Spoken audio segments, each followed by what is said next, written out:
Hey guys, how are you? I'm going to wait just a couple of minutes to get started as always, just to give people a chance to kind of hop on. I'm going to get my desk shifted in the way I need it to be. And again, as always, if nobody hops on, I will always record this and share it over on my website. I always like to take these first few minutes to kind of share where you can find the webinars, where you can find the resources. Every week, I kind of announce what the webinar is going to be. I'm not going to lie. I usually do that the day of. That's just how I like to roll. And then I also record the webinars, and those are all located over on my website. So you can find those at andymcnair.com/@home-learning. Every webinar that I've done kind of since we've gone into this whole experience of COVID-19 and remote learning is housed in that one spot. So you can access all of the webinars. Tonight's webinar will be there as well. It was fun seeing the people who registered for tonight. And as always, even if you register and you are unable to attend, I will do my best to send those out via email. I kind of haven't been great at that, but I'm working on really making that happen so that you guys have access to the information, even if you weren't able to attend the webinar live. So I'm so excited that you're here. If you will take a second and just introduce yourself in the chat, that would be awesome, or in the comments, just so I kind of know who's here, where you're from. I would really, really appreciate that. It's always really awkward just sitting here talking to my wall. And I'm kind of just getting back in the groove of things. I took a little bit of a break, and so I'm still a little nervous. It's been a while since I've done this, and so getting back in the kind of doing this all the time and being super comfortable, I'm still working on that right now. So I am excited that you guys are here. I'm looking forward to talking about really being intentional about creating a collaborative culture. I think that's something that's so important right now as we are in this really weird place of having some of our learners at home and some of our learners in the classroom. It's a little bit difficult, I would imagine, for sure. And thinking through what can that look like? How do we do this in a way that makes sense and can build a culture that really cultivates collaboration, right? Gives them that opportunity to collaborate and learn from each other. And we want to be intentional about that. So that's what tonight's webinar is all about, kind of building that collaborative culture, making that happen, and really practical ways to do so. So as we kind of jump in, I'm going to share 4 key things. And one of the new things that I'm doing with the webinars is they may not always last an hour. Sometimes they might, tonight probably won't. Sometimes they'll be 30 minutes. So I'm going to get through this as quickly as possible, but I want to make sure that I share everything that I had on my list, because I think this is such an important conversation right now.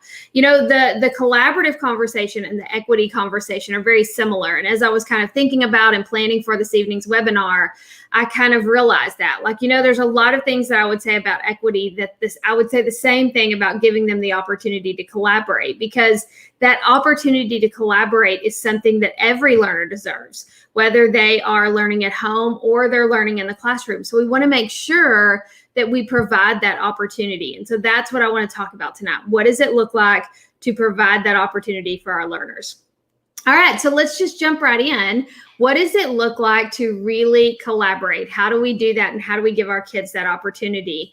I think, first of all, one of the things that we have to say is that in order to collaborate, right, in order to have conversations around some of the things that are happening in the classroom, some of the things that are going on, is that we have to give everyone the same access to instructional support. So in other words, if we are teaching something or we are sharing something with our learners, it doesn't matter whether they are at home or they're in class, they all deserve that access to instructional support. Now, this is where it starts to look a lot like equity, right?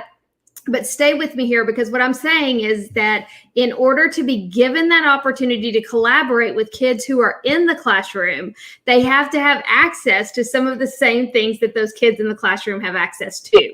So let me give you some examples, some practical things that you can do right now. And I actually shared these, I think, in the equity webinar as well, but I think they are worth repeating. So first of all, the first thing that I would do is take a 360 image of your classroom and put that in your LMS, or put it in a place that your students who are learning at home can access that. Where can they go and actually see, hey, what does the classroom look like?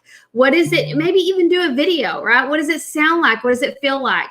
Because even though they're learning from home, being given that opportunity to see what that learning setting is like is going to be important. So take a 360 image or a video of your classroom and put it in your LMS for your students at home to access. That is a really great idea. If I do say so myself. I don't know why I said that, but you guys know what I mean. It's a great way to give your kids kind of that opportunity to see, hey, this is what learning looks like in the classroom. I think another thing that we need to do is give them access to simple things like anchor charts, right? If we have anchor charts hanging up in our classroom, we need to take pictures of those and they need to be able to access that. I would just have a place in your LMS every week that you provide the instructional support that will be needed for that week. So in other words, maybe provide the pictures of the anchor charts that might come in handy. Because if I'm a student sitting in the classroom, I have access to those. I can look up and I can see it. If I'm at home, unless you give me access to that, I don't. And so we want to make sure that we are intentional about that. Finally, the last thing that I think is not a bad idea is to give your kids access to things like mini lessons, right? The little things that you teach in the classroom when you're with your students. So those opportunities that you have to walk around and say, hey, remember this connects to this, or remember this is what this looks like. Record short little mini lessons for those kids at home and drop those again into the LMS each week. That's your learning management system, right? Whether that's Google Classroom or Schoology or Canvas or Seesaw, whatever that is, have a place in there each week where those kids who are learning at home have access to anchor charts, mini lessons from you, and also virtual manipulatives. So I think about elementary students and maybe even middle school and high school kids. There are things that kids in the classroom are going to have access to. And so when they're collaborating and they're talking about those things, you don't want those at-home learners to think, well, gosh, I didn't have access to that. I don't even know what they're talking about.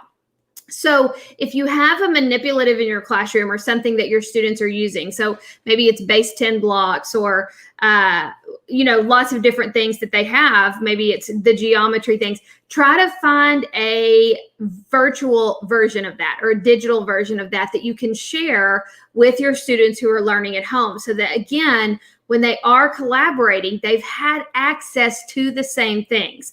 What you don't want to happen is for them to be collaborating and for a kid to say, and I know this would be rare, but let's say a kid says, oh my gosh, that one chart really helped me understand that.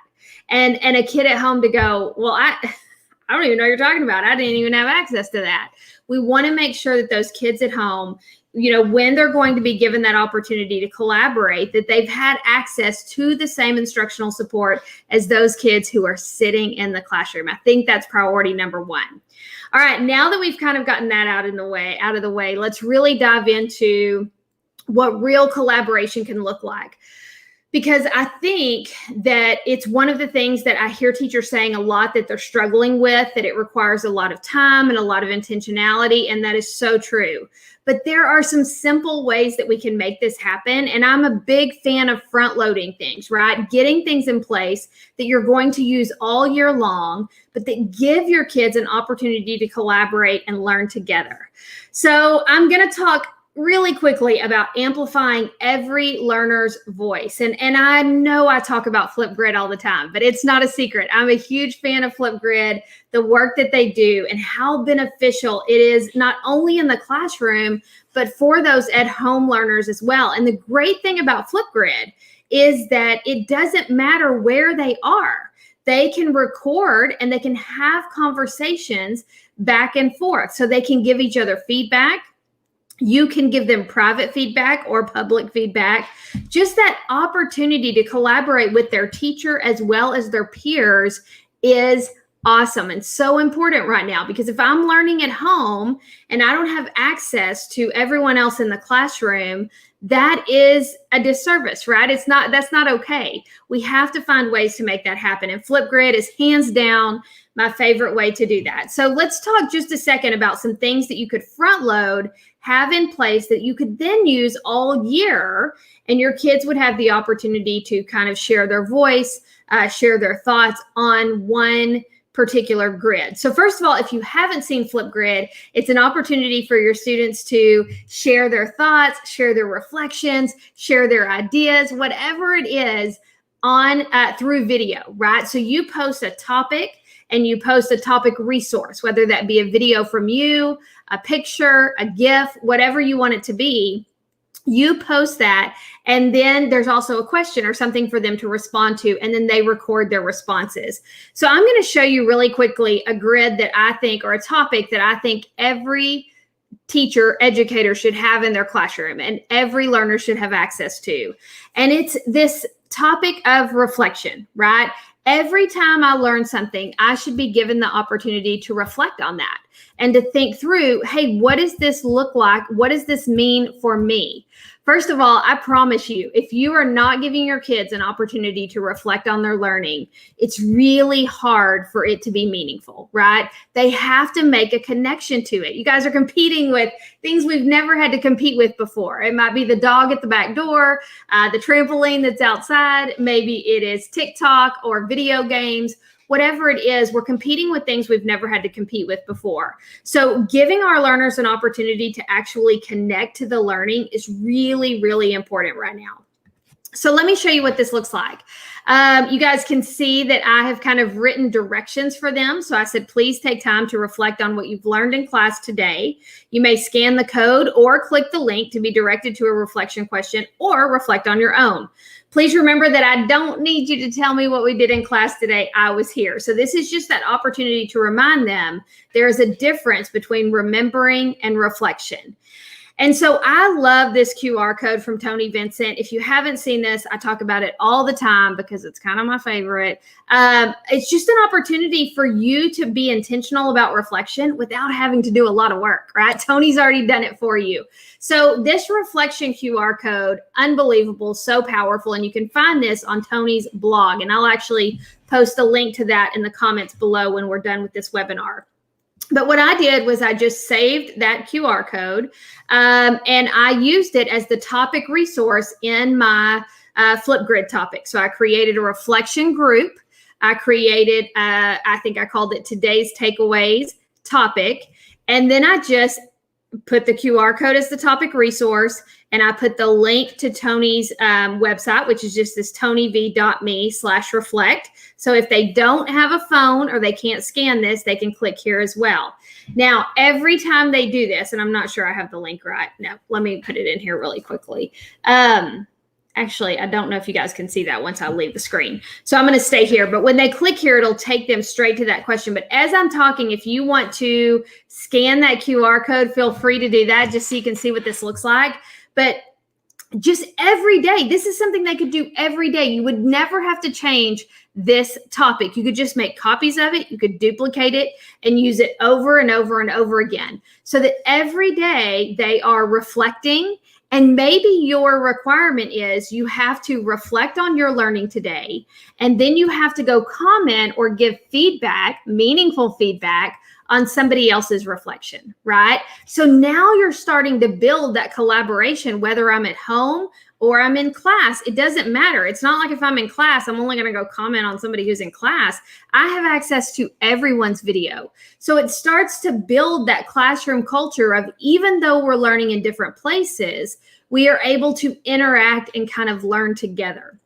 So hopefully this makes sense. I'm going to post not only the link to Tony's blog post, but I wrote a blog post about how to create a reflection grid, just step by step how to do it. So I will share that in the comments as well, something you'll definitely want to check out. So on Flipgrid, creating a today's takeaway or today's takeaways topic, and just duplicating that, right? Front load it, build it, and be done with it. One of the things that we're going to have to do this year is be consistent. It's okay for something to look the same all year long. And then just tell your kids, hey, every day there has to be a reflection from you. I have to see what the learning meant for you. And then I want you to also interact with somebody else. So after you reflect, go ahead and share your comment on someone else's reflection as well. So hopefully that makes sense. I think Flipgrid is just so great about that. I do want to show you one other thing really quickly before I move on. And that is that if you have not seen this, and I've shared it before, but if you've not seen this, let's say you have a struggling reader in your classroom. They can click on the immersive reader in Flipgrid, which is so cool, and it will read the instructions that you've typed out loud to them. Example, please take time to reflect on what you learned in class today. That I always say, I don't care who you are, that is awesome, right? It gives your kids an opportunity to really have access, and not just access, but meaningful access that helps them learn in a way that makes sense to them. So then they can also go over here, and if you've seen this, it's just powerful, right? They can increase the spacing of the words. They can identify the parts of speech, break the words into syllables. If I'm an English language learner, I can say that I need a picture dictionary. I can translate by word or by document into my language. Let's say I don't know what this word is. It pops up a question mark. So that picture dictionary can be really powerful as well. So very, very cool. One of the many, many benefits of using Flipgrid is that access to immersive reader. All right, so I am going to get out of that. Another thing that I think you could do in Flipgrid is to create a help grid, right? And just have a topic or a group that is created for your students to ask questions, and then give them permission to respond to each other, right? So let's say a student is really struggling with a particular tool that you guys are using, or how to do a specific math problem. They could go on to the help grid and they could post their questions. And then ask your students, hey, if you have free time, or if you really understand something really well, hop on our help grid and see if anybody needs support or help. And you guys give help to each other, right? I'll support as much as I can as the teacher. I'll hop on and respond to those as well. But letting them help each other, and I'm not talking about peer-to-peer tutoring, right? I'm talking about just a simple question about either a tool or, hey, how do you do this one thing? Just a quick response, and then giving them that opportunity to do that. In Flipgrid, when your students are recording their responses, they can include a whiteboard. So they can do half of their screen as a whiteboard and half of their screen as their face. So that means they can actually walk somebody through, hey, here's how you do this. Here's what that should look like. Again, that just builds that opportunity to kind of say, we're all in this together. And it's not just about Mrs. McNair answering all the questions, but let's come together as a class and see how we can support each other. And that starts to build that culture of collaboration, that willingness to invest in each other, really, which is very, very cool, and will help those kids who are learning from home feel like they are a part of this family, or feel like they're a part of this bigger picture, if that makes sense. Okay, so definitely Flipgrid, whether it's a reflection grid or it is a help grid that you create, I think both are really powerful ways to give your students those opportunities to connect and learn from each other. Now, that being said, remember, you could build those grids now and use them all year long. So a big time saver for you as well. All right, the next one's kind of a big one. I'm just going to say this out loud. I say it all the time, but I still see this happening often. Design one learning experience. You should not be doing one thing for your in-class learners and doing something different for your at-home learners. First of all, that brings the equity conversation back in, right? If what you're doing in class is different than what those students are doing at home, I think you have to really think about the justification behind that. Like, why would the learners at home either have more work or less work than those who are sitting in the classroom, right? That should not be happening. You should design one learning experience, right? Ask yourself, what I've done, is it going to leave an impression on my learners? And if it is, go for it. But think about, I'm going to deliver the learning in the same way, probably through your LMS, whether that's Google Classroom, Schoology, Canvas, or Seesaw, or Edmodo, whatever that is that you guys are using. That was a blast from the past, right? But whatever you guys are using, really thinking through, hey, what does this experience look like? How do I kind of set it up so that my kids in class can go through this, my kids at home can go through this, but it's the facilitation of the learning that will look different, right? I'm either going to facilitate it in person or I'm going to facilitate it virtually for those kids who are learning at home. And I think that that is just something we have to continue to say and have that conversation of why would the learning at home look different than the learning in the classroom? That's double work for you, the teacher. And it's really, I think, a hard conversation to have if you had a parent come up and say, hey, parents talk, right? Hey, why is my kid having to do more than one assignment for this one deal when I know the in-class learners only did this once, or something like that, whatever that looks like or whatever that is. Or maybe it's the opposite, right? Maybe your kids in class have more than the at-home learners. There's no reason for that to be the case. I think instead we have to really be intentional for your sake, for the sake of the educators, that we're not kind of creating this scenario where we are doing double work. But instead, we're thinking about, we are going to design one learning experience. Everyone's going to have access, and I'm going to facilitate that learning differently based on where the students are, right? Okay, so a really cool way that you can make that happen. I've been passionate about that now for a while. Some of you are like, we know you say it every week, but I just think it's important. So you can find some information on that and how I think you can really design that experience that is appropriate for in-class and at-home learners over at andymcnair.com/planner. And I actually have a virtual planner that you can access totally free over there on that website. So andymcnair.com/planner talks about really designing a meaningful learning experience. There's a framework, so I call it the DMLE Framework, and it talks about how to engage your learners, get to that willingness to invest, design an experience that they're excited about, and then empower them to take that learning beyond the learning experience or beyond the classroom to do something with it. And then even taking it a step further and thinking about, hey, what are we going to do about our kids who struggle? Because we know there's going to be kids at home who struggle, and we know there's going to be kids in class who struggle. What are those kids going to have access to? Thinking about our gifted learners or our kids who are high achievers. We know we're going to have those kids, whether they are at home or in class. Well, how am I going to provide that enrichment for them? And again, that is an opportunity to collaborate, right? Everyone who gets the enrichment opportunity, you might provide them an opportunity to collaborate on that experience. Your kids who are struggling, right? Think about what we would do in a regular situation. If we weren't in these circumstances, those kids would kind of be together and be able to offer each other support. So how can we continue to give that opportunity for them to support each other and learn together and have these conversations, even though things look a little bit different, right? So design one learning experience. You can find really kind of a solution that I think exists for that over at andymcnair.com/planner.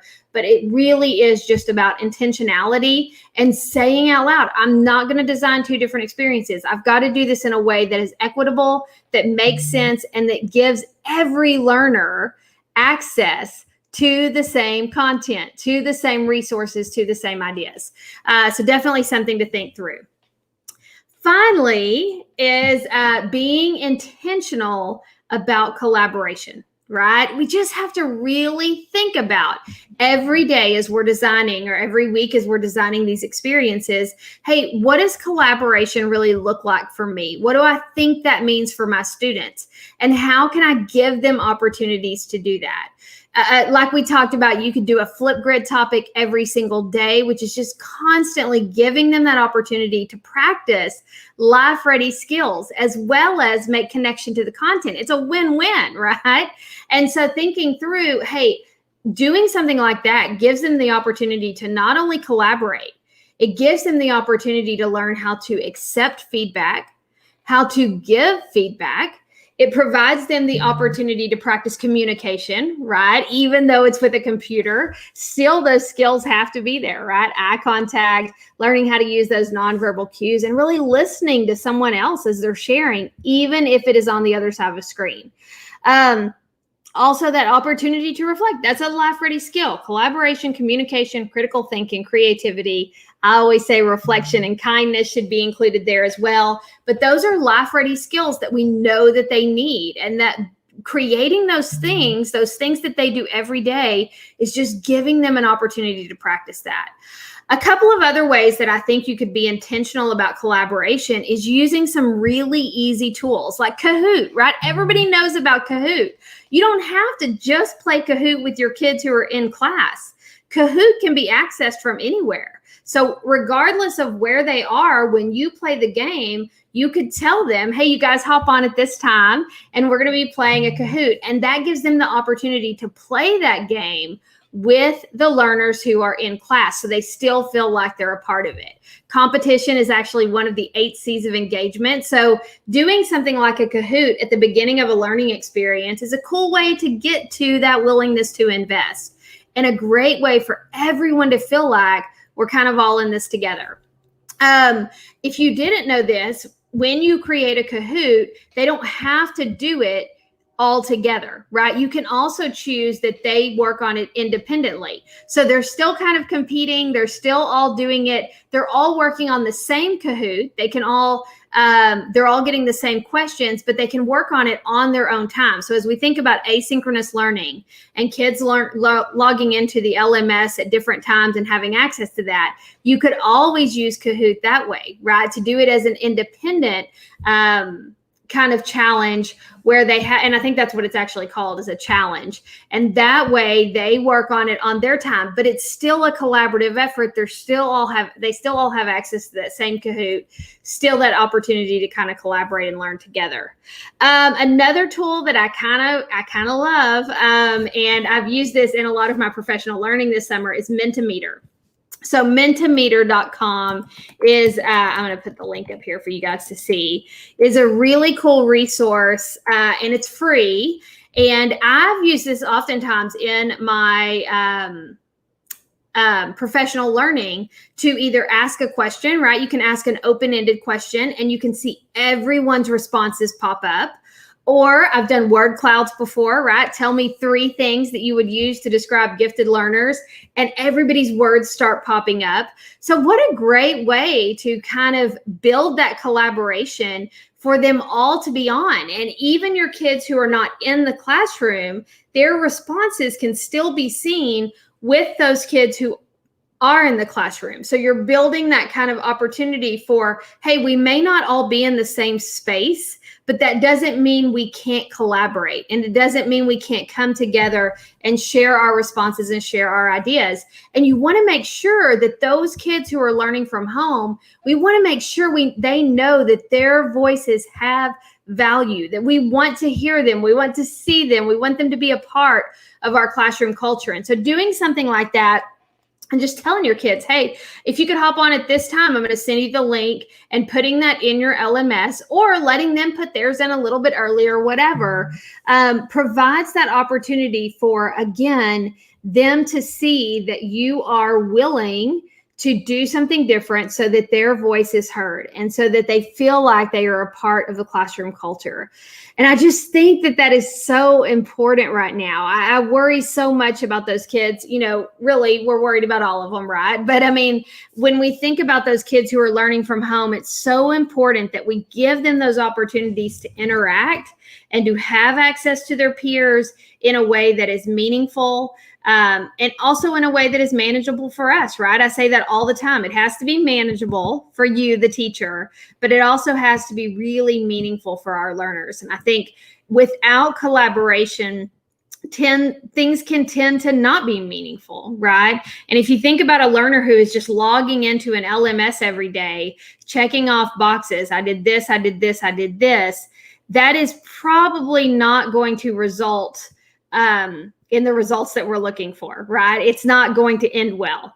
But if we can instead really think about, hey, how do I design this experience in a way where I at least provide one opportunity for everyone to feel connected, right? For everyone's voice to be heard. And whether that's Flipgrid, Mentameter, Kahoot, whatever that is, however you do that, doesn't matter. It's just about being intentional about doing so. It's that intentionality, I think, that can make such a difference in what goes on right now in every classroom for every learner. So as we kind of wrap up, I want to say that I don't want to suggest by any stretch of the imagination that any of these things are easy. And I also don't want to suggest that I have all of the solutions. You know, we're all still kind of learning this as we go.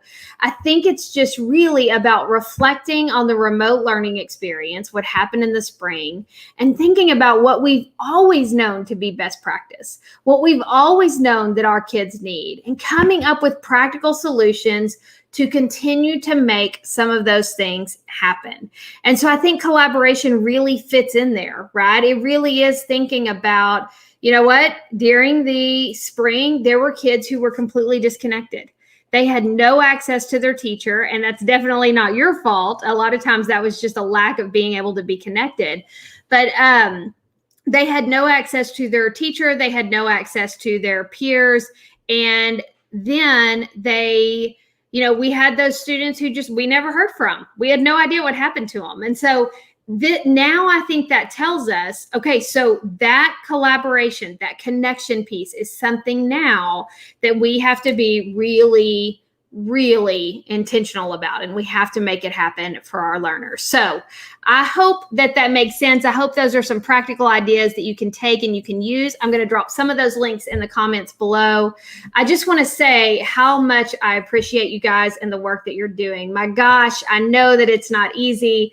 I know that there are going to be so many bumps in the road and so many obstacles that it seems like we have to overcome. But in the end, if we will have these hard conversations and we will say the things that need to be said out loud, I think we're going to be able to look back, as I always say, at this obstacle course and realize that we're better and we're stronger for it. So I just absolutely love the Meaningful Mess community. I'm so thankful for you guys and the work that you do now and the work that we'll continue to do moving forward. But I hope that this makes some small difference and helps you in some small way. And I hope that this week you are able to find meaning in your mess. If you need anything at all, please reach out. You guys get some rest, and I'll talk to you soon.